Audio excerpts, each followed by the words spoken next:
Hoy vamos a ver el tema, estamos hablando, hermanos, acerca de las finanzas a la manera de Dios, cómo administrar los recursos que Dios nos confía, que Dios nos da, porque hay que administrarlos. Recuerden que la vida cristiana es una administración, es una mayordomía en todos los aspectos: tiempo, dinero, talentos, dones, la familia, etcétera, etcétera. Entonces, hoy vamos a ver el tema titulado, si quiere anotarlo: sea sabio en sus finanzas.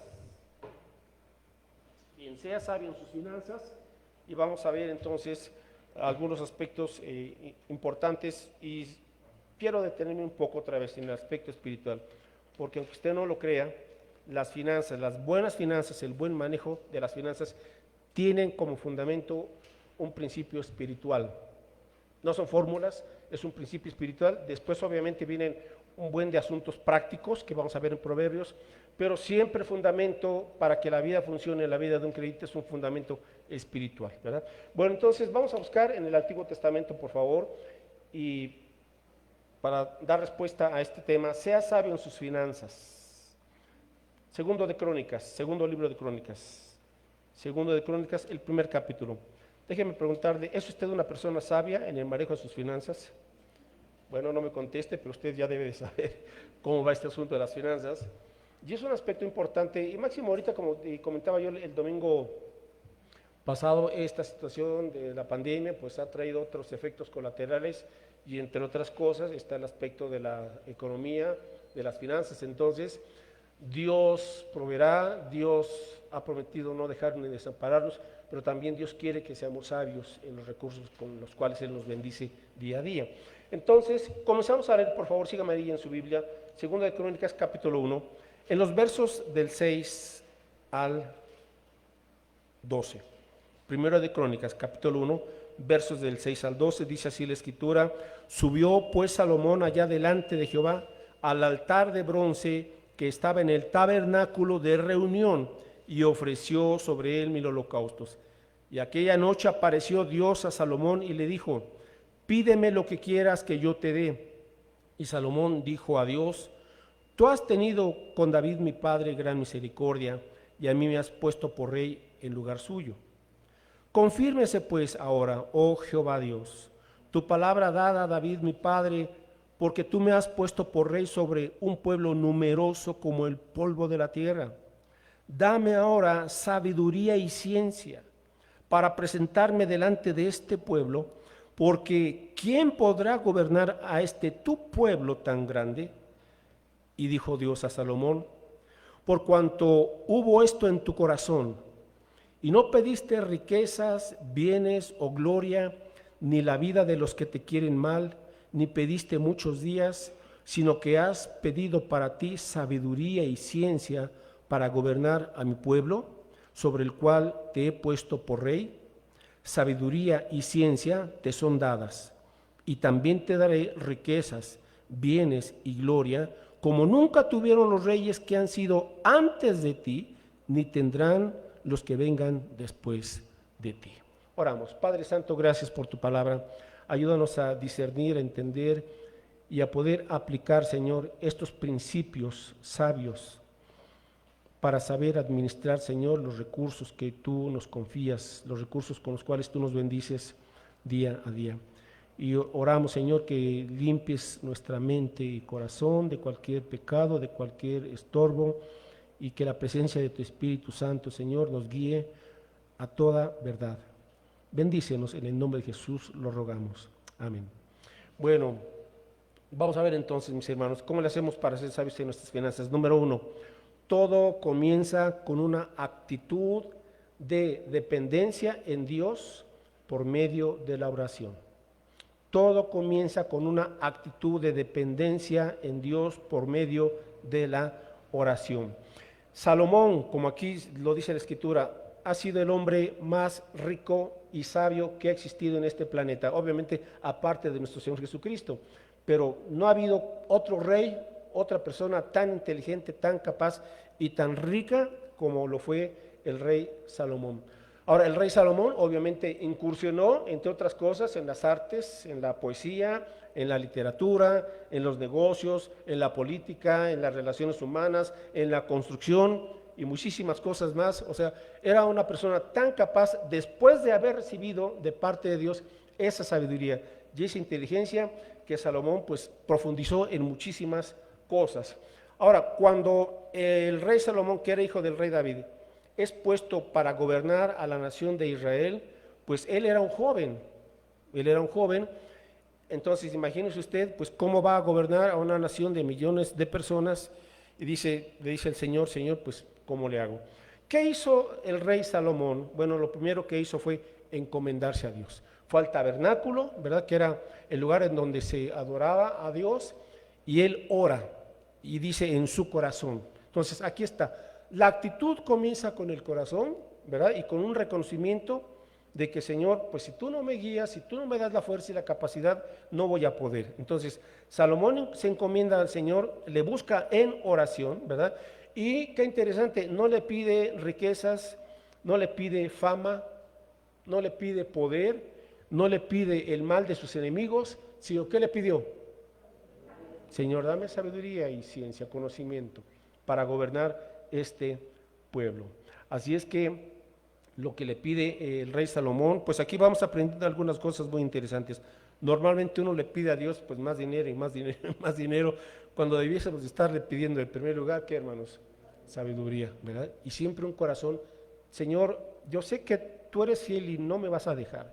Ahora, hay necesidades, a veces hay cierta apretura económica, sí es cierto, pero son momentos de prueba para acercarnos al Señor, para ver más su fidelidad y su bondad y cómo Dios no nos deja ni nos desampara. Entonces, la sabiduría es algo, la definición, algo tan sencillo como la aplicación de los principios de la palabra de Dios. Eso es la sabiduría. La aplicación de los principios de la palabra de Dios a los asuntos cotidianos, mis hermanos. A todos los asuntos cotidianos. Cómo tratar a la familia, cómo resolver un problema en casa, cómo resolver un problema en el trabajo, cómo llevarnos mejor con una persona que es conflictiva, cuestiones de la salud, cuestiones de todo. Siempre hay una sabiduría de parte del Señor y tenemos que pedirle, Señor, cómo se puede resolver este asunto, qué debo de hacer, qué debo de decir, Señor, qué debo de pensar al respecto. Y la sabiduría es también ese discernimiento que Dios nos da, por ejemplo, para tomar decisiones, para ser prudentes, para ser diestros. Todo eso viene de la sabiduría de Dios. Para ser sagaces, todo eso proviene de la sabiduría de Dios. Entonces, Salomón no pidió al Señor algunas fórmulas humanas para la economía. Le pidió, Señor, necesito tu sabiduría. Y Salomón va al tabernáculo, a donde estaba la presencia de Dios. Se encomienda y entonces le pide esto al Señor. Ahora, ¿qué hace Salomón? Bueno, pues se ajusta a este plan. Pero lo que dice aquí en el versículo 7, le responde el Señor, pídeme lo que quieras que yo te dé. Y Salomón dijo a Dios, tú has tenido con David mi padre gran misericordia y a mí me has puesto por rey en lugar suyo. Bueno, verso 10, dame sabiduría, Señor, y ciencia para gobernar. Ahora observe la última frase del versículo 10, para gobernar a tu pueblo. Tu pueblo. No dijo a mi pueblo.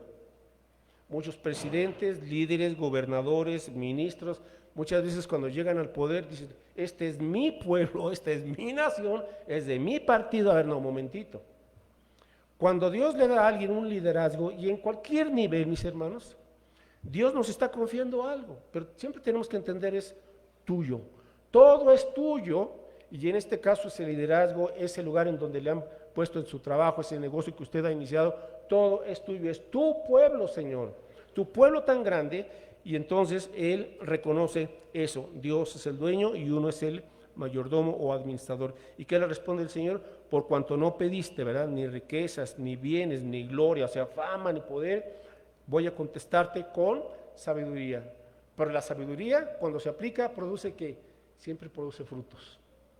Por eso le dice aquí el Señor en el versículo 12, sabiduría y ciencia te son dadas. Y también, o sea, la consecuencia de la sabiduría bien aplicada es esto, y te daré riquezas, bienes y gloria como nunca tuvieron los reyes. Ahora, este obviamente fue un caso muy especial con Salomón, pero cuando aplicamos estos principios, mis hermanos, de buscar la sabiduría y la aplicamos, entonces hay fruto, el fruto que Dios quiera dar, ¿verdad? No podemos exigirle cuánto, Dios es generoso, pero cuando se aplica porque se cree en la sabiduría de Dios, entonces el Señor bendice. Ok, el segundo punto, entonces, ¿qué con la sabiduría? Bueno, a nosotros nos corresponde. Bueno, la sabiduría la da Dios, esa es la parte del Señor. Nuestra parte es buscarla. Tenemos que buscarla, conocerla y aplicarla. Buscarla, conocerla y aplicarla. Bien, vamos ahora al libro de Proverbios, y el libro de Proverbios en su gran mayoría fue escrito por Salomón. Proverbios, el capítulo 2. Proverbios, el capítulo 2, en los versículos 2 y 4. Proverbios 2:2 dice así: haciendo estar atento tu oído a la sabiduría, si inclinares tu corazón a la prudencia, si clamares a la inteligencia y a la prudencia dieres tu voz, si como a la plata la buscares y la escudriñares como a tesoros. ¿Ya se dio cuenta? ¿Dónde está la plata? Pues la plata no está normalmente en la superficie. La plata está en lo profundo, igual que los tesoros. Entonces nuestra parte es escarbar, escudriñar, buscar, dice, como a la plata.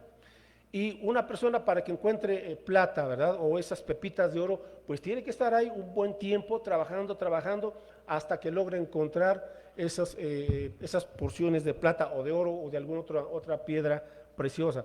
Es decir, la prioridad, mis hermanos, la prioridad del creyente es buscar la sabiduría bíblica antes que el dinero. Ahí está. Nuestra prioridad es buscar la sabiduría bíblica antes que el dinero. Si yo me aboco a buscar el dinero y me olvido de la sabiduría, cuando logre reunir cierta cantidad de dinero, como no tengo sabiduría, la voy a despilfarrar. No voy a saberla administrar, la voy a derrochar. Así le pasa a mucha gente. Hemos escuchado, por ejemplo, a personas que destacaron en los deportes o en X materia, normalmente en los deportes, y pues se hicieron millonarios, ¿verdad? Pero como no tuvieron sabiduría para administrarla, en una cuestión de unos cuantos años están en la quiebra, en la bancarrota, muchos de ellos. ¿Por qué? Porque no tuvieron la sabiduría para administrar todas esas bendiciones, esos recursos. Bueno, estamos hablando de buscar la sabiduría. Proverbios capítulo 4, versículos del 5 al 7. Proverbios 4 del 5 al 7. Adquiere sabiduría, adquiere inteligencia, no te olvides ni te apartes de las razones de mi boca, o sea, de la sabiduría. No la dejes y ella te guardará, o sea, te protegerá. Ámala y te conservará. Sabiduría, ante todo, adquiere sabiduría. Y sobre todas tus posesiones adquiere inteligencia. Entonces, la prioridad, mis hermanos del creyente, es buscar sabiduría bíblica. Así es que tenemos que tener este entendimiento. Ahora mucha gente dice, no, ¿para qué me sirve todo esto si yo ya estoy ganando dinero? Espérese tantito, ¿verdad? Porque el dinero, al dinero, dice también otro proverbio, le salen alas. Y cuando menos uno lo piensa, ¿y dónde está lo que yo tenía? Muchas veces porque no fuimos prudentes en saber administrar. La próxima semana, primero Dios, vamos a ver la segunda parte. De hecho, esa es la primera parte de este tema, sea sabio en sus finanzas. Ok, pregunta, ¿dónde entonces hallar esta sabiduría? Bueno, Proverbios 2, versos 6 y 7. ¿Dónde puedo hallar esta sabiduría? La sabiduría bíblica, pues obviamente, dice aquí Proverbios 2, 6, porque Jehová da, ¿qué da? La sabiduría, y de su boca viene el conocimiento y la inteligencia. Verso 7, Él provee de sana sabiduría a los rectos, es escudo a los que caminan rectamente. ¿Por qué habla de sana sabiduría? Porque hay otros dos tipos de sabiduría. Según Santiago, hay una sabiduría terrenal y hay una sabiduría diabólica, demoníaca. ¿Sabía eso? Entonces, la sabiduría de lo alto es de la cual está hablando aquí Salomón, la sabiduría, la sana sabiduría. Ahora, ¿por qué usted cree que hay gente, bueno, que sí se ha hecho de muchas posesiones? Porque está aplicando sabiduría terrenal, ¿verdad? Y hay sabiduría terrenal, pues que sí produce ciertos resultados. Pero si nada más me quedo en ese nivel y en esa perspectiva, me va a ganar la avaricia, la codicia o la mezquindad, porque no es la sabiduría de lo alto. Cuando uno entiende que la sabiduría de lo alto me lleva a hacer a un lado esos tres enemigos que trae el dinero, si no tengo cuidado, la avaricia, que es el amor al dinero, la codicia, que es siempre querer más y más y más y más, y nunca estar contento ni satisfecho con lo que Dios nos ha dado, ¿verdad? Y la mezquindad, pues que es siempre aferrarse a ciertas posesiones y nunca compartir nada ni con nadie. Bueno, esos tres enemigos vienen de la mano juntamente con esa sabiduría terrenal, si no sabe uno hallar la sabiduría de Dios. Entonces, ¿dónde usted puede adquirir esta sabiduría? Pues la tiene en sus manos, la Biblia, mis hermanos, ahí está. Pero bien gracias, ahí está guardadita muchas veces, cerradita, y aquí están todos los tesoros del Señor, aquí está. Pero como a veces pensamos que la Biblia no es suficiente, andamos buscando por ahí en otros lugares, otras herramientas, otras fórmulas, pues a ver qué dice Bill Gates o a ver qué dice Carlos Slim, pues que son millonarios, pues denos sus consejos. Pues busca aquí el consejo de Dios. Si lo buscas y lo aplicas, tendrás provisión suficiente. No digo que va usted a ser un ultramillonario. Ahora, si Dios quiere hacerlo así, ese es asunto de Dios. Pero hermanos, teniendo lo suficiente, dice el apóstol Pablo, pues con esto estemos contentos. Ahora, Dios es generoso y da mucho más, claro que sí, pero tenemos que entender estos principios. Muy bien, algunos beneficios, y quiero ser muy breve porque hay muchísimos beneficios de la sabiduría bíblica. Proverbios 2:5, cuando usted encuentra la sabiduría, entonces entenderá el temor de Jehová y hallará el conocimiento de Dios. ¿Por qué? Porque una persona que no encuentra la sabiduría bíblica va a ser del dinero su Dios. Pero cuando usted busca la sabiduría bíblica, usted entenderá quién es Dios, quién es la fuente de toda bendición. Entonces, entenderemos el temor de Jehová. Y el principio de la sabiduría, según Proverbios 1:7, es el temor de Jehová. ¿Y qué es el temor de Jehová? Respetar al Señor, reconocer que de Él proviene todo, que todo es suyo, reconocer que Dios es santo y Él quiere una vida justa y recta, íntegra delante de sus ojos. Ese es el temor de Jehová. Mis hermanos, dice también en Isaías que el temor de Jehová es un tesoro, es un tesoro. Ahora, ¿por qué? Por muchas razones, y aquí podemos entrar a otro estudio, pero no me voy a desviar de este tema. Pero el temor de Jehová es un tesoro, porque cuando usted teme a Dios, entre otras de las bendiciones del temor de Jehová es que el temor de Jehová nos refrena del mal y del pecado. Cuando usted dice, Señor, no quiero ofenderte, no quiero desviarme de tu camino, Señor, te amo, Señor, tú me has dado todo, tú me has dado la salvación, tengo tu temor, Señor, y viene una tentación y se le presenta esto, se le presenta aquello. Si usted no tiene temor, usted no tiene frenos. Es como un vehículo que no tiene frenos. Usted va a 100, pero si no tiene frenos, va a chocar tarde que temprano. Así es la vida sin el temor del Señor. A veces uno va corriendo y le va bien y tiene esto y aquí aparentemente, pero cuando usted ya sobrepasa el límite y no tiene el temor del Señor, usted va a caer en cosas que ni se imaginaba. Y luego vienen las consecuencias por carecer del temor de Jehová. Entonces, el temor de Jehová, la Biblia le llama el sano temor de Jehová, porque siempre evitará que caigamos en las garras del diablo, del mundo y de la tentación. Bueno, entonces el temor de Jehová es una bendición y es el principio de la sabiduría. Seguimos, Proverbios 3:13 y 14. Dice así, Proverbios 3:13, bienaventurado, o sea, más que feliz, ¿quién? El hombre que halla la sabiduría y que obtiene la inteligencia. Porque sus ganancias, ¿qué, mis hermanos? Es mejor que la ganancia de la plata y sus frutos más que el oro fino. Esto es lo que dice Dios. Pero como nos dejamos nosotros llevar por la apariencia, queremos las riquezas, etcétera, pero nos olvidamos que la sabiduría es más valiosa, más valiosa. Así es que aquilate, valore lo que la sabiduría produce. Proverbios 8:10. Proverbios 8:10. Sigue hablando aquí de la sabiduría. Recibid mi enseñanza y no plata y ciencia antes que el oro escogido. Es decir, la sabiduría precede a la prosperidad material. Anótelo. La sabiduría precede a la prosperidad material. Esos son algunos de los beneficios de las bendiciones. Y a propósito, había una estadística por ahí, por ejemplo, de dueños de empresas y de gerentes de grandes compañías. ¿Sabía usted que entre ellos eran 3 veces mayor el número de divorcios entre los gerentes de grandes compañías, dueños de grandes empresas, etcétera? ¿Y sabe por qué? Porque estaban todo el tiempo en el trabajo. Descuidaron a su esposa y a sus hijos. Y tarde que temprano tuvieron que divorciarse. Eso es falta de sabiduría. Puede una persona ser millonaria y tener mucho dinero y sin embargo estar descuidando lo más valioso. Pierden lo más por lo menos. Desatienden su hogar. Y luego pues son unos perfectos desconocidos en casa.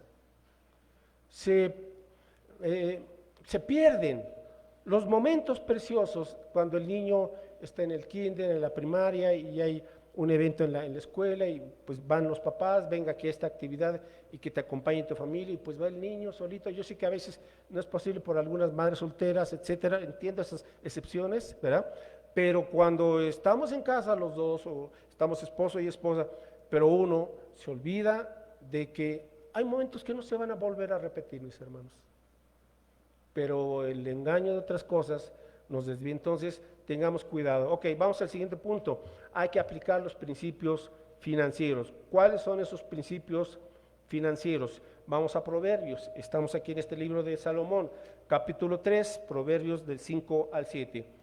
Proverbios 3 del 5 al 7. Fíate de Jehová de todo tu corazón y no te apoyes en tu propia prudencia. O sea, todos tenemos una manera de ver la vida, de ver las finanzas, de ver la economía, y todos tenemos una manera de actuar en consecuencia. Así es que dice, fíate de Jehová de todo tu corazón y no te apoyes en tu propia prudencia. Verso 6, reconócelo en todos tus caminos y él enderezará tus veredas. No seas sabio en tu propia opinión, teme a Jehová y apártate del mal, porque será medicina a tu cuerpo y refrigerio para tus huesos. Bueno, aquí hay un problema, que a veces nos sentimos sabios en nuestra propia opinión en muchas cosas, mis hermanos, ¿verdad? Como que decimos, pues yo ya sé qué hacer, nadie me dice qué, y cuáles son los resultados de su vida. Entonces aquí se nos exhorta, ¿sabes qué? En todos los aspectos de tu vida, fíate de Jehová, no te apoyes en tu propia prudencia, o sea, vea la palabra de Dios para ver qué dice Dios al respecto. Y tenemos, mis hermanos, que acostumbrarnos a este aspecto en la vida. Decisiones, si tiene que ir acá, un cambio, lo que sea. Señor, ¿qué hago? Dime, por favor. Pero a veces somos más reactivos ante una situación, ¿verdad? Nos ponemos nerviosos y queremos actuar según la fuerza de la carne, en vez de decir, a ver, aquí hay un reto, un problema, una oportunidad, lo que sea, pero Señor, a ver, voy a tranquilizar mi corazón delante de ti y voy a prestar oído, Señor, para lo que tú me indiques. ¿Qué hago ante este problema? Y a veces hay situaciones de emergencia, ¿no es cierto? Que no las esperaba uno. Bueno, lo primerito es, Señor, aquí hay un problemón. Dios, ¿qué hago? Pongo en tus manos este asunto. Señores, está fuera de mi capacidad. Dime qué hago. Y esperen en el Señor. Encomienda al Señor las decisiones de cualquier naturaleza. Por ejemplo, tiene que hablar con alguien porque hay que resolver un problema. ¿Cómo habla usted? A veces hablamos, mis hermanos, en el calor del enojo, de la discusión, y le voy a ganar y me voy a imponer. ¿Y quién gana? Nadie. Pero cuando hay un problema que resolver, a ver, Señor, dame prudencia, dame calma y dime cómo debo de hablar, qué palabras debo de decir. Y usted verá la gran diferencia. Pero tenemos que dejar de ser sabios en nuestra propia opinión. Ahora, en el tema en que estamos, mis hermanos, versículo 9, dice entonces, ¿qué? 9 y 10, le damos lectura a todos juntos.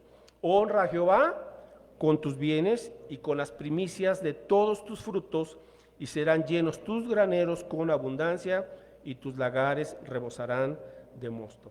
Bueno, estamos entonces aprendiendo algunos principios aquí en el Antiguo Testamento, y el punto que nos dice aquí Salomón es, honra a Jehová con tus bienes y con las primicias, o sea, lo primero de todos tus frutos. Ahora, el primer principio que yo debo de aplicar es, Señor, te voy a honrar primero a ti.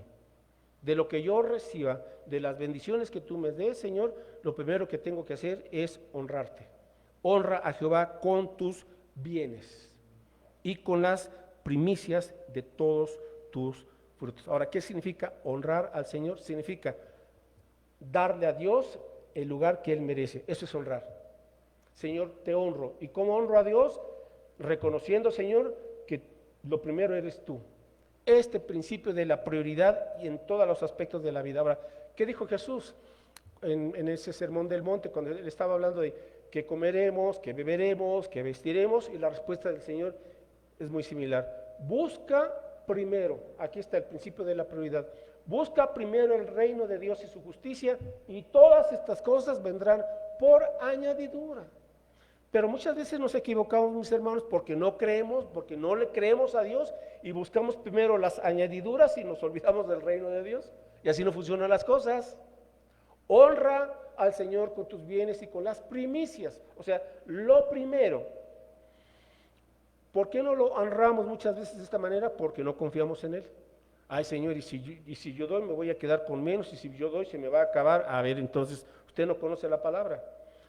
Cuando Abraham estaba a punto de sacrificar a su hijo porque Dios así se lo pidió y le preguntó a Isaac, Señor, ¿y dónde está el cordero para el sacrificio? ¿Y qué le contestó Abraham? Dios se proveerá, Dios se proveerá. Y cuando Abraham estaba a punto de sacrificar a su hijo, apareció un carnero en un zarzal. Mis hermanos, son pruebas en la vida en donde tenemos que confiar en Dios y creerle a Dios. Dios se proveerá. Filipenses 4:19, ¿qué dice? Se lo sabe de memoria. Mi Dios pues, búsquelo. Si no se lo sabe, búsquelo. Mi Dios pues suplirá todo lo que os falta conforme a sus riquezas en gloria en Cristo Jesús. Mi Dios suplirá. Hay que creerle. Hay que confiar en el Señor. Y sí, la gente ahorita está súper nerviosa y súper temerosa porque dicen no hay trabajo, están despidiendo a la gente, hay muchos negocios que van a la quiebra. Y déjenme preguntarle, ¿y Dios dónde está? ¿Acaso Dios se ha olvidado de sus hijos, de su pueblo? Pues claro que no. Mi Dios pues suplirá. Y un versículo más, una promesa más. 2 Corintios 9:8. 2 Corintios 9:8. Le damos lectura. Todos juntos, por favor, si ya lo encontró. Vamos a esperar a que lo encuentre. 2 Corintios 9:8. ¿Qué dice? Y poderoso es Dios para hacer que abunde en vosotros toda gracia, a fin de que teniendo siempre en todas las cosas todo lo suficiente, abundéis para toda buena obra. Así es que Dios nos bendice para que podamos nosotros compartir y ser de bendición también a los demás. Y poderoso es Dios, y poderoso es Dios. Así es que cuando usted comience a ponerse nervioso o a preocuparse, ¿verdad? Y poderoso es Dios. Vaya a las promesas de Dios. Mis hermanos, ¿qué es lo que nos va a ayudar a salir de la ansiedad, de la angustia y de la gran preocupación por la situación material? Las promesas de Dios. Y el miércoles voy a hablar sobre este tema, sobre las promesas de Dios. Cómo aplicarlas y cómo las promesas de Dios es lo que Dios nos ha dejado para ser fortalecidos y para salir adelante. Sus promesas. No es lo que me están diciendo los noticieros. Los noticieros dicen muchísimas cosas y se equivocan con frecuencia. Y con frecuencia son informaciones sesgadas, para manipular a la gente. Y si usted le cree al 100% a las noticias y un 10% a Dios, entonces ¿en dónde estamos? Tenemos que creerle, mis hermanos, 100% las promesas de Dios y discernir la información y discernir, ser críticos con las noticias. Pero y la gente dice, pero es que mire, aquí me mandaron un video y ¿qué? Lo estudio, lo analizo, pero yo confío en Dios. La otra vez me pasaron una conferencia en internet y pues las posibilidades de este señor que estaba planteando el asunto, pues era muy negro y acá uno así como que medio nervioso, pero a ver, no, un momentito, ¿verdad? No, tengo que afirmarme las promesas de Dios, así debe de ser. Si no, entonces, hermanos, vamos a estar con una cuestión de preocupación constante. Ok, ahora viene el asunto, ¿por qué el Señor entonces quiere que le ofrezcamos las primicias. Si todo es suyo y de lo recibido de su mano le damos. No dijo el Señor, mío es el oro, mío es la plata. Entonces, ¿por qué? Vamos a ver brevemente tres razones. Ok, número uno, Deuteronomio 26, 9. Vamos a ver por qué el Señor entonces manda a su pueblo que su pueblo diezme, o en este caso en el Nuevo Testamento ofrendemos. Deuteronomio 26, versículos 9 y 10. Dice aquí la escritura, Deuteronomio 26, 9 y 10. Y nos trajo a este lugar y nos dio esta tierra, está hablando de Israel, tierra que fluye leche y miel. Deuteronomio 26, 10. Y ahora, he aquí, he traído las primicias del fruto de la tierra que me diste, oh Jehová, y lo dejarás delante de Jehová tu Dios y adorarás delante de Jehová tu Dios. Entonces, número uno, ¿por qué el Señor quiere que de los frutos y de las bendiciones que Él me dé le traiga las primicias? Porque es una forma en la cual lo estoy adorando, y adorarás al Señor. Traes tus frutos, la manera en que Dios te ha bendecido, y adorarás, es decir, le darás gracias y lo alabarás y lo reconocerás. ¿Qué riesgo hay, mis hermanos, con el dinero, con las finanzas? El riesgo hay de que dependamos más del dinero que de Dios.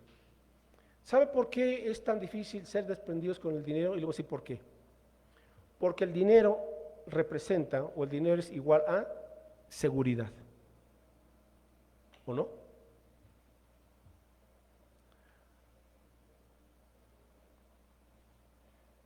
Cuando nuestra seguridad está en el dinero, estamos errando, porque nuestra seguridad está en Dios, no en el dinero, mis hermanos. Recuerde, Dios es la fuente de toda bendición, y Dios usa diversos medios, sí, para bendecirnos, pero Él es la fuente. Y nuestra esperanza, como dice Pablo a Timoteo, dile a los ricos de este siglo que no pongan sus esperanzas en los bienes de este mundo, en las riquezas, las cuales pues no son seguras realmente. Pero cuando pensamos que porque tengo dinero, entonces me siento seguro, a ver, no nos vaya a pasar lo que la parábola del rico, cuando dice, pues aquí he fructificado mucho, tengo aquí bienes para toda la vida, y le diría a mi alma, gózate y reposa y disfruta de todo lo que tengo, ¿verdad? A ver dónde almaceno todos mis bienes. ¿Y qué dice el Señor en esa parábola? Y Dios le dice al rico, necio, hoy vienen a pedir tu alma, y lo que tú juntaste, ¿a dónde te lo vas a llevar? ¿De quién será? Dios no le dijo sabio, le dijo necio. ¿Por qué? Porque puso su confianza en el dinero y no lo puso en Dios, se olvidó de su alma. Entonces, mis hermanos, ese es un engaño de Satanás, el pensar que el dinero nos da seguridad, y sí se necesita, claro que sí, no estoy diciendo que no, pero nuestra confianza está en Dios, no en el dinero. Y cuando nosotros venimos y le traemos al Señor el diezmo o la ofrenda, estamos diciendo, gracias Padre por tu fidelidad, por tu bondad, porque me has bendecido. Ok, segundo punto, Deuteronomio 14:23. Deuteronomio 14:23. Dice aquí entonces, versículos 22 y 23, Deuteronomio 14, 22 y 23. Indefectiblemente diezmarás todo el producto del grano que rindiere tu campo cada año, y comerás delante de Jehová tu Dios en el lugar que Él escogiere para poner allí su nombre, el diezmo de tu grano, de tu vino y de tu aceite, y las primicias de tus manadas y de tus ganados, para que aprendas a temer a Jehová tu Dios todos los días. ¿Ya se da cuenta lo último? ¿Por qué quiere el Señor que ofrendemos? Porque es una forma en la cual estamos aprendiendo a respetar, a temer a Jehová tu Dios todos los días. A alguien que no es fiel con el Señor, le está diciendo en otras palabras, Señor, yo no te tengo temor, soy autosuficiente. Yo sé de dónde pueda tener dinero, soy muy sagaz, soy muy inteligente, tengo mucha gracia con la gente, sé cómo hacerlo, tengo muchas mañas. No, mis hermanos, cuando uno ofrenda, uno le está diciendo, Señor, temo tu nombre. Tú eres el Señor, tú eres el Rey, tú eres dueño de todo, Señor.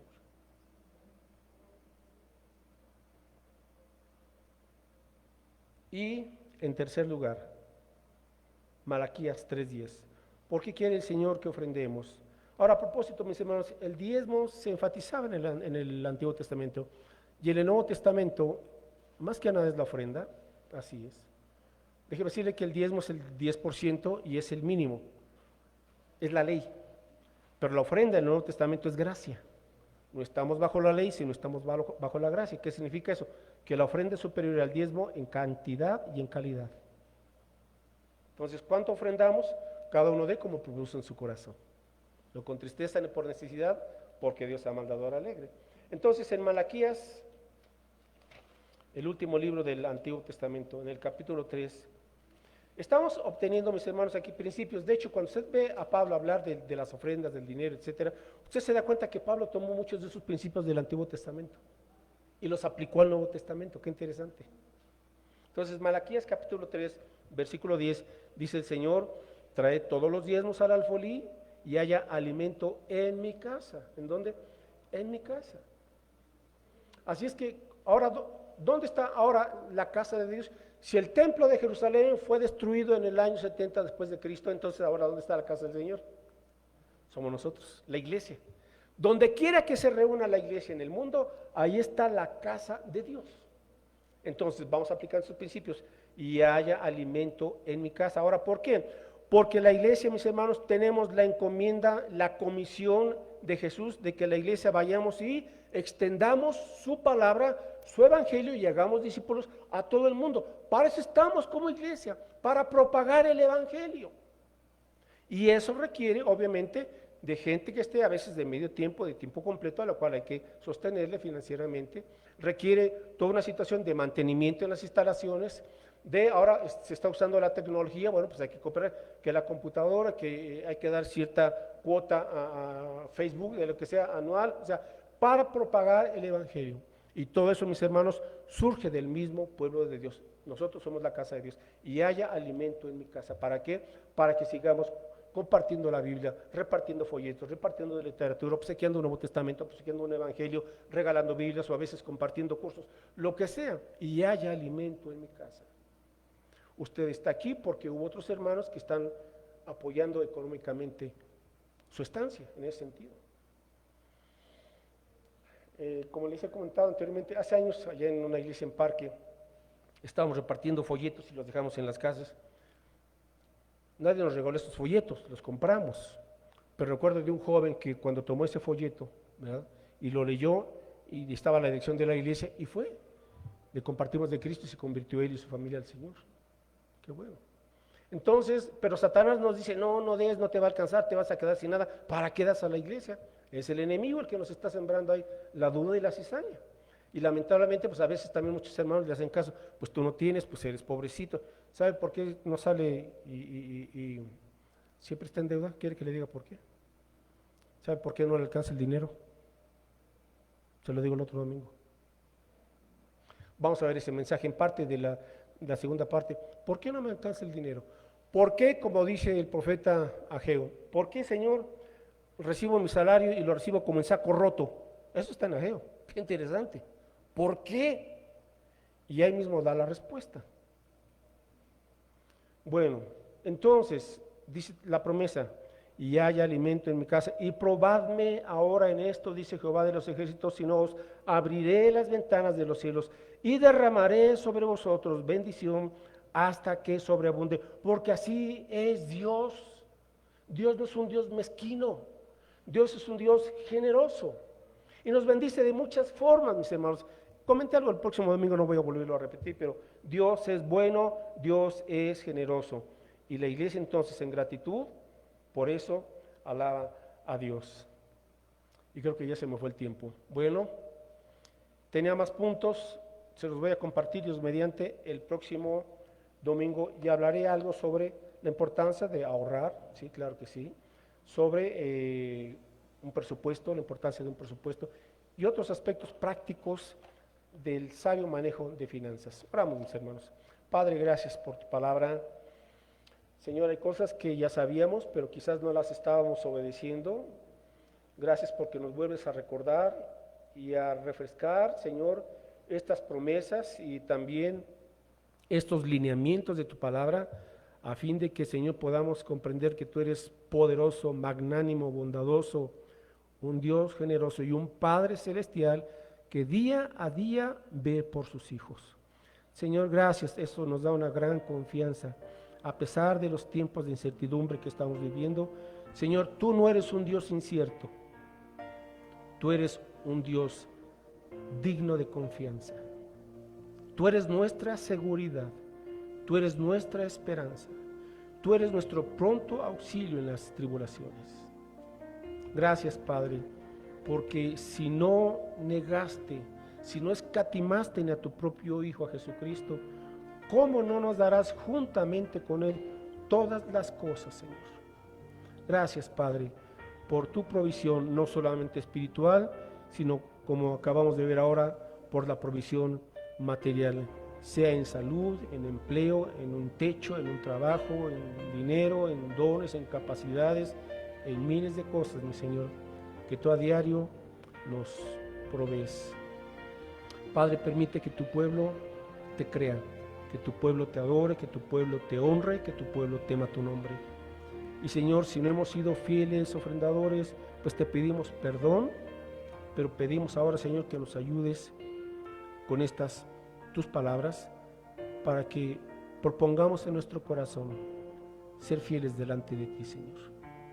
Porque tú dices que el que es fiel en lo poco, sobre mucho le pondrás.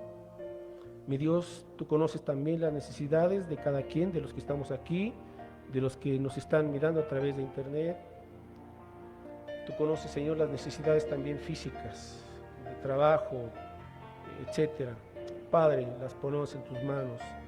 Confiamos, mi Dios, en que tú sabes cómo abrir puertas, en que tú nos vas a ir indicando paso a paso lo que tenemos que hacer para que nuestras necesidades sean suplidas. Gracias, Dios, por todo ello y por aquellas situaciones especiales que se están atravesando. Oramos sobre todo, Señor, por nuestros hermanos en la fe, que tú les proveas, y también por la gente que no te conoce, para que aún a través de estas crisis, Señor, la gente te busque de corazón, clame a ti, Señor, y pueda ver que tú eres un Dios justo y bondadoso y rico, no solamente en misericordia, sino también, Señor, rico en bendiciones materiales. Padre, que tu pueblo, el renuevo especialmente, seamos un pueblo fiel, que te adore también, no solamente con los cantos, sino también con las acciones, y al compartir, pues todo es tuyo, y de lo recibido de tu mano te damos. Gracias, Padre Santo, porque es un privilegio, en el nombre de Jesús. Amén y amén.